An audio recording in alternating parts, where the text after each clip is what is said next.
You've seen collaborations between brands and reviewers. You've seen collaborations with brands and distributors. You've even seen brands collaborate with other brands. But what is HiBy and FAudio doing together making a $249 IEM? Real good! that I'll tell you. The HiBy x FAudio Project Ace is genuinely one of the weirdest, yet at the same time best IEMs I've heard under $300.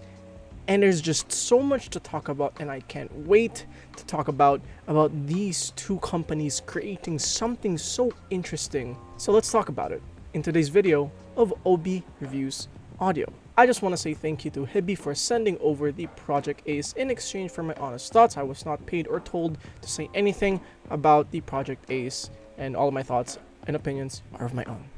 So, HiBy Music and FAudio. One expertise in music players and sources, another in top-of-the-line IEMs. So, what are they doing together? Well, what's with this $249 Project Ace that they're making in collaboration with each other? Well, let's talk about it, starting with the unboxing. The unboxing experience of the Project Ace is quite reminiscent of the HiBy Evane with the longitudinal box layout and the lore of the IEM as soon as you open the box. And once you open the box, you get a plethora of accessories. You get a case for ear tips that includes 6 pairs of ear tips, 3 silicones and 3 foams, a cleaning tool, and a really nice case that also has a divider inside. I honestly have zero complaints about the accessories. Barring the case divider feeling a little janky, it is a wonderful set of accessories for $249. Moving on to the build and fit, the standout aesthetic feature of the Project Ace is definitely the shape. The thing looks so weird and I love it. A pentagonal faceplate with a rather thick inner shell and a long nozzle. It feels very well built, using an aluminum alloy for the shell that houses the 12mm dynamic driver coated with beryllium and a lithium and magnesium dome. Unfortunately, the shape doesn't really do much for the ergonomics. I found it to be quite unstable and occasionally uncomfortable using the stock tips, and the only time I got a proper fit was using the TIR Clarions or using the foam tips for a few minutes until my ears just completely rejected foam ear tips. I highly recommend tip rolling and considering foam ear tips if it fits you, as I will explain in the sound section. But I just want to highlight one of my favorite things about the Project Ace, the cable. The cable is genuinely one of the best modular systems that I've tried, as instead of the usual plug and pull method, you plug and you screw, which guarantees it won't suddenly get loose and pop off or go out like many modular systems, barring the Q-lock of Dunu. Plus, the cable is just really well built and feels quite premium. So before I talk about the rest of the sound, I just want to say the importance of tip rolling in this IEM. I cannot emphasize harder that tip rolling this IEM will either make or break your experience with this. Now, why do I say that? Well, admittedly, the Project Ace does have a little bit of unevenness and sharpness in the upper frequencies in the upper treble region, or sorry, mid treble region to be specific, and it just so happens that by tip rolling, you get to adjust the, sound quality much more than other IEMs that I've tried tip rolling with.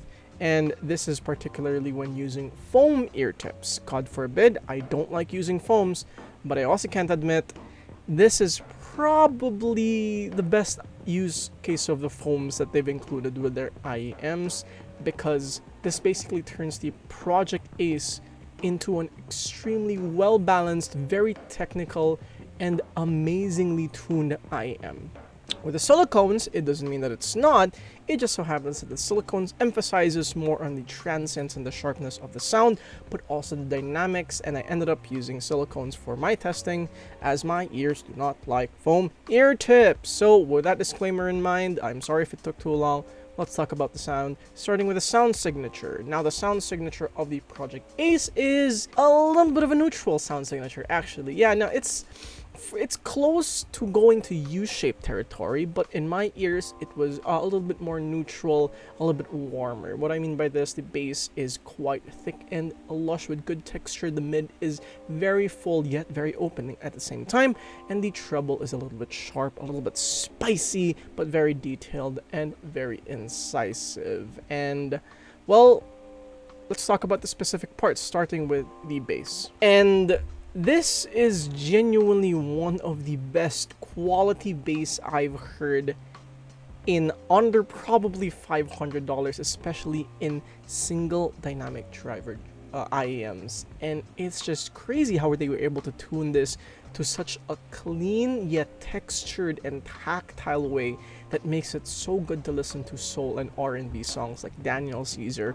or D'Angelo. I absolutely loved listening to a lot of the really thick bass lines, very tactile, very low and focused songs on these, and it's just absolutely perfect. It's not a bass headset, but it renders the bass in such a high quality way that it redefines, well, not redefines, but it just lives up to the dynamic sound that it wants to present.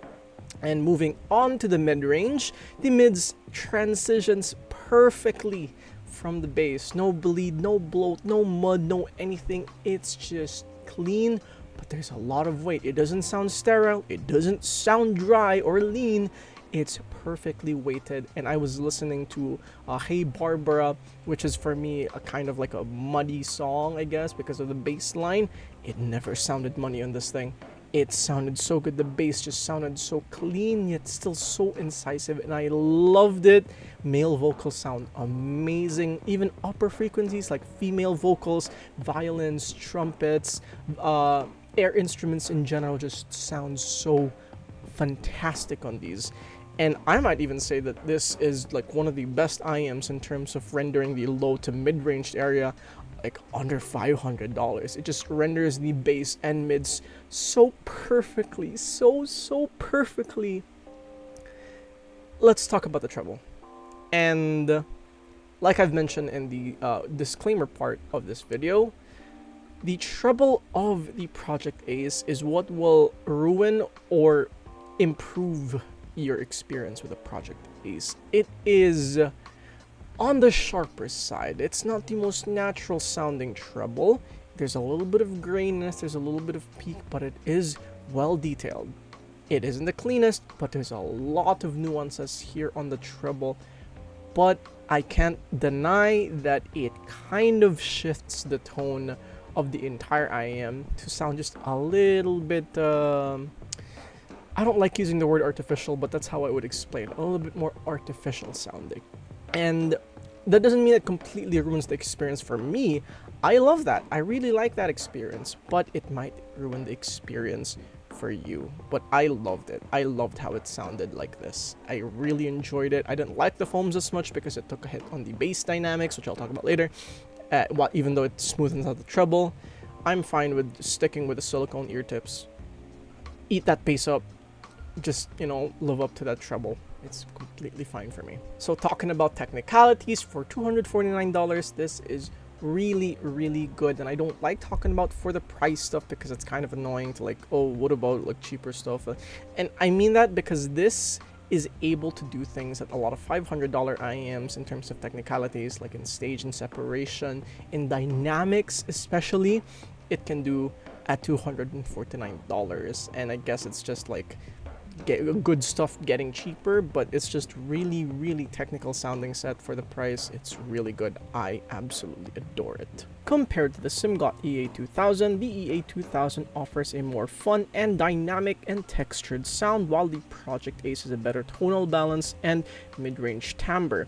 They both have a very similar massive peak in the mid-treble, but the EA2000 balances it out just a little bit better and sounds more refined. Compared to the EA1000, the EA1000 offers a cleaner, better tuned, and more natural sounding treble, but the Project Ace has better bass to mid-range tuning, as there's a solid balance of weight and texture with openness and nuance in the mid-range. Technicalities are similar on the two, but better on the EA1000 just by a small margin. Compared to the new Falcon Ultra Titanium Edition or just the Falcon Ultra, the Falcon has a considerably better timbre overall but worse dynamics and technicalities. The Falcon Ultra is more musical than the Project Ace, but the Project Ace offers a better tuned bass to lower mids. And compared to the Shure D13, both sets feature an amazingly tactile bass presentation and a rather weird mid-treble peak. The difference is that the Project Ace does it considerably better and more refined than the Shure D13. So to conclude, the Project Ace was an almost perfect IEM. Solid accessories, solid slow to mid-range rendering, amazing technicalities, but it's slightly barred by the ergonomics and the treble being a little problematic if you are sensitive to that region. But still, it is an absolutely amazing set, especially coming from two brands that seemingly doesn't really make sense for them to collaborate at all. FAudio does top of the line, HiBy does music players. What are they gonna do? But props to them. On their first try, they made something absolutely amazing. Just needs a little bit of tweaking, but it's an absolutely amazing IEM. And I really gotta give them the credits for it. So, good job HiBy, good job FAudio, amazing work. I can't wait to see more. And yes, that is the review for the HiBy X FAudio Project Ace. Don't be confused with the Project M. I don't know what's up with the projects nowadays, but yes, thank you so much for watching. It is extremely hot here in the Philippines, and I had to do this immediately after, or like during the colder times. So thank you so much for watching. I really appreciate it. I'm in excruciating heat right now, so if you could like the video, I would really appreciate that. It'll cool me down. Subscribe, that'll give me air conditioning in my mind, and I don't have to think about the heat. I'll consider following my socials as usual. I'll consider joining the Discord if you'd like to talk, if you want to ask me some questions. Join Forsaken Audiophiles on Facebook and check out Audio Notions. And with that, why was that ahead? Obodio out.